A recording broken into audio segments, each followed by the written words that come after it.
नमस्कार दोस्तों। आज हम बात करेंगे आहार, डाइट, फूड कॉन्स्टिपेशन के लिए और कौन से प्राणायाम हम कर सकते हैं कॉन्स्टिपेशन के लिए और किस वजह से हमें कब्ज होता है, क्यों होता है, कौन कौन से रीजन है। तो सबसे पहले हम रीजंस के बारे में बात करेंगे। तो जब भी आप अधिक मसालेदार भोजन करते हो, जब भी आप मसालेदार भोजन करते हो तो आपका डाइजेस्टिव सिस्टम बहुत ही वीक हो जाता है, क्योंकि इंटेस्टाइन बहुत ही सॉफ्ट पार्ट है, हमारी बॉडी का सबसे सॉफ्ट पार्ट है, और वहां पे मिर्च मसाले जब जाते हैं तो इससे बहुत क्षति पहुंचती है। अगले दिन तो आपको जैसे लूज मोशन हो जाते हैं, राइट। लेकिन अगले कुछ दिनों तक हमारा इंटेस्टाइन बहुत ही बुरी तरह से क्षतिग्रस्त हो जाता है, जिसकी वजह से हमें अगले एक हफ्ते तक कॉन्स्टिपेशन की समस्या हो जाती है। उसके बाद जब भी आप कम भोजन करते हैं, कई बार काम की वजह से या कभी स्ट्रेस की वजह से हमें कम, या हम मोटापा दूर करना चाहते हैं तो उसकी वजह से हम कभी कभी कम खाना खाते हैं, तो उसी वजह से हमें कभी बार कॉन्स्टिपेशन हो जाती है। उसके बाद जब भी हम मैदे का सेवन करते हैं, ठीक है, तो मैदा इतना पतला होता है कि वो हमारी आंतों में जाके चिपक जाता है, जिसकी वजह से हमें कॉन्स्टिपेशन होता है। और जब भी हम बासी खाना खाते हैं तो बासी खाना के जो तत्व हैं जो उनमें हैं वो अच्छे से डाइजेशन नहीं हो पाता है हमारा उनके साथ, राइट। तो उसकी वजह से भी हमें कॉन्स्टिपेशन हो जाता है।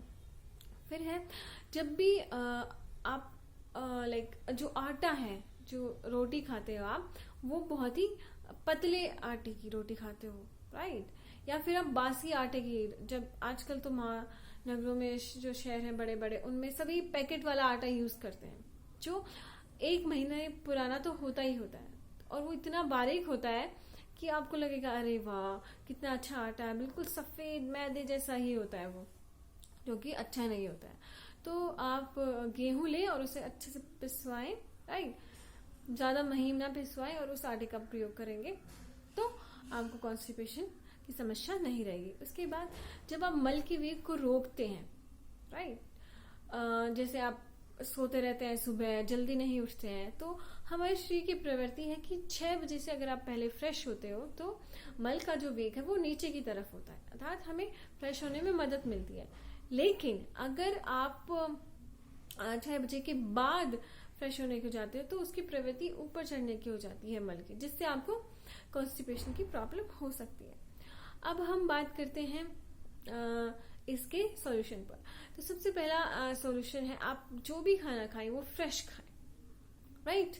फ्रेश खाने से क्या होता है, उसमें जो रस होता है वो ज्यादा होता है। जैसे आप एक गाजर को ले लीजिए, आप गाजर लाए हो, आप फर्स्ट डे उसको लाए, उसमें बहुत रस होता है, राइट। अगर आप वो 7 दिन देखेंगे तो वो बुझ जाती है, वो बिल्कुल बुझ के छोटी हो जाती है, तो उसमें वो रस की कमी हो जाती है, जिससे जब हम डाइजेशन करता है हमारा शरीर तो उसका जो पेस्ट बनाता है, तो उस टाइम वो पेस्ट बहुत ही सूखा पेस्ट बनता है, जिसकी वजह से वो आंतों में चिपक जाता है और उसका अच्छे से डाइजेशन नहीं हो पाता है। उसके बाद आप मौसम के फल खाएं, राइट, क्योंकि हमारी जो शरीर है वो ऋतुचर्या पे भी काम करती है। ऋतुचर्या मतलब कौन सा मौसम में कौन सा फल खाना चाहिए, उसी के अकॉर्डिंग हमारी बॉडी की संरचना हुई है, राइट। तो उसी तरह आप मौसम के फल खाएं, क्योंकि वो ताजा भी होंगे, कोल्ड स्टोरेज वाले नहीं होंगे, और सस्ते भी होते हैं, राइट, तो हम उन्हें खा सकते हैं। फिर है, आप खाने में जब भी आप खाना खाएं तो उसमें सलाद का प्रयोग अवश्य करें, क्योंकि इसमें फाइब्रस होते हैं जो कि इजीली डाइजेस्ट हो जाते हैं, राइट। तो आप वो खाना खा रहे हैं जो इजीली डाइजेस्ट हो रहा है, और उससे हमें बहुत ज्यादा प्रोटीन, विटामिन और मिनरल्स भी मिलते हैं। अगला सुझाव है, आप जब भी खाना खाएं तो भूख लगने पर ही खाएं। ये नहीं कि भूख नहीं है, अरे मेरा वैसे ही आपको कि अभी खाने का टाइम हो गया मैं खा लेता हूँ, लेकिन आपको भूख नहीं है, राइट। लाइक आप शाम को 5-6 बजे हमें बहुत तेज भूख लगती है, तो उस टाइम हम कुछ थोड़ा बहुत स्नैक्स खा के अपनी भूख को मार देते हैं, और फिर हम 9 बजे या 10 बजे डिनर करते हैं, तो वो सही समय नहीं है खाना खाने का।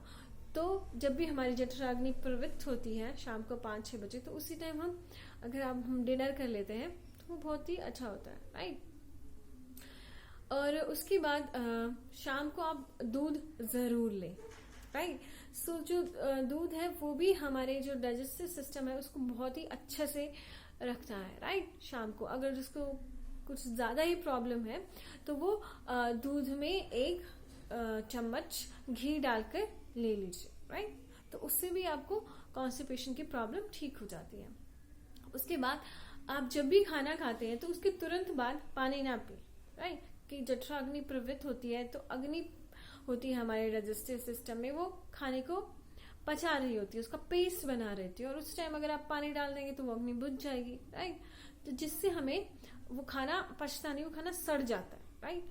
तो उसी तरह हमारे जब उसको कम से कम 1-1.5 घंटा उसको पेस्ट बनाने में लगता है। पेस्ट बनाने के बाद उसको और तरल अवस्था में बनाने के लिए हमें पानी की जरूरत होती है, राइट।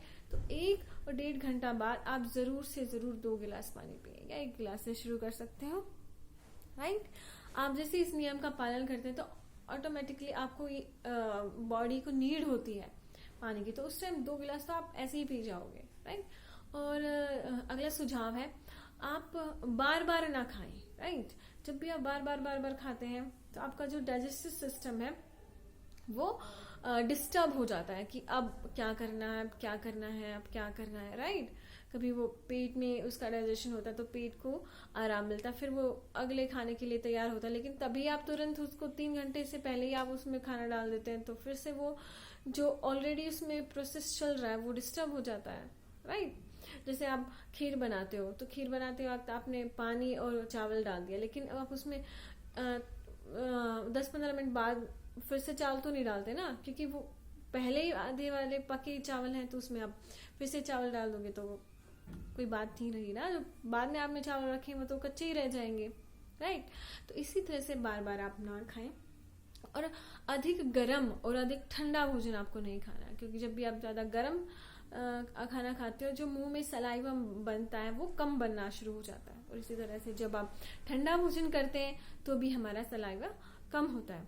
तो उसके बाद है अंकुरित अनाज। जो अंकुरित अनाज भी आप ले सकते हो, लेकिन जो मोटे इंसान है, राइट, वो अंकुरित अनाज ना ले, और जिन्हें किसी भी तरह का जॉइंट्स पेन है और उनका वजन ज्यादा है, राइट, वो भी अंकुरित अनाज ना ले, क्योंकि प्रोटीन को डाइजेस्ट करने में बहुत हमें शारीरिक श्रम करना पड़ता है। इसी तरह नॉनवेज की बात है, नॉनवेज में भी बहुत ज्यादा प्रोटीन होता है, तो जिनको कॉन्स्टिपेशन रहता है वो भी नॉनवेज ना खाएं।